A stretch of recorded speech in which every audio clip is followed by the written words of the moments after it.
Hi, good morning. Pinagbuksan na kami ng kortina ni Ate Riona at siya pa yung nangungunang magyaya doon sa breakfast. Bumaba na daw kami. Napasarap din kasi yung tulog ko. Ang lamig. Naku, na-miss ko yung ganitong lamig ng aircon. Sa promo na in-avail namin, may kasama na siyang free breakfast for 2 adults. Si Ate Riona, may bayad na siya. Pero half price lang naman, nasa 300 plus. Kay Rayo naman, in-observe ko muna kung magugustuhan niya yung mga pagkain na kinuha ko. Kaso ayaw niya talaga. Ganito nga yung ginagawa namin madalas kapag nasa buffet kami. Tinatry muna namin or pinapakita namin sa kanya kung magugustuhan niya yung pagkain. Ayun, kapag kumain siya, doon kami magbabayad. Anyway, nag-enjoy din kami sa breakfast nila dito at nabusog kami. Ako ang kinain ko yung danggit, tapos longganisa, tapos fried rice, may scrambled egg sila, may pancake. Si Ate Riona kumuha din ng bread na may strawberry jam. Akala ko anong una meron siyang soup na nakuha. Yung pala suka yung nilagay niya doon sa napakalaking bowl na yun.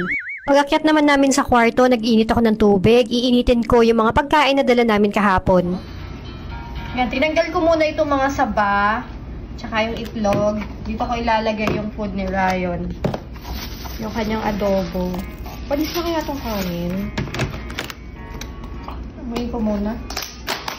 Ayan, chinek ko nga muna kung okay pa yung kanin. Buti at malamig dito sa kwarto, kaya pwede pa to. Yung adobo naman, medyo nagsebo, kaya kailangan talagang initin. Kinuha ko nga muna yung lagayan ko ng saging na saba, at dito ko sila lalagyan at bubuhusan ng mainit na tubig. Anyway, may mga nag-PPM pala sa akin kung saan itong hotel na to. Sa The Tribute Hotel to, dito sa may Scout Gandia, sa may Tomas Mora to, sa Quezon City. Na-avail namin yung promo nila for Easter, 5,500 for 2 nights. May free breakfast na yun for 2, tapos may free access sa gym tsaka sa swimming pool. Pwede pa kayong humabol hanggang Sunday yata yung promo nila. Sabi ko kay Ate Riona, practicein namin yung daling-dali, kaso ayaw. At hindi din talaga kaya ng balakang namin. At eto na nga yung pagkain ni Ryan. Medyo mainit-init na nga, ang galing effective. Buti na lang talaga at naisipan kong magbaon ng pagkain. Kasi kung hindi, Diyos ko, poproblemahin ko yung pagkain talaga ni Ryan. Pag nasa labas pa naman kami, napakagutumin. Alam nyo ba, kahit papayat-payat to, ang lakas-lakas kumain. Ito nga sa kanya, kailangan maubos niya to, tapos makakapag-swimming na ulit siya. Hindi ko din nga alam kung saan kami pupunta ngayon, pero napakainit sa labas kaya nakakatamad din. Or baka mamaya maghanap lang kami ng coffee shop at tumambay lang doon. May mga pagkain pa naman kami dito, pero kulang na din kami sa tubig, kaya kailangan din talagang lumabas. Mamaya iinitin ko din nga itong saging na saba. Aba, isa pa lang ang nababawas magmula kahapon. At ayan, sumakses din ako sa pag-iinit ng food ni Ryan. Kaya yun muna for today, and see you next vlog.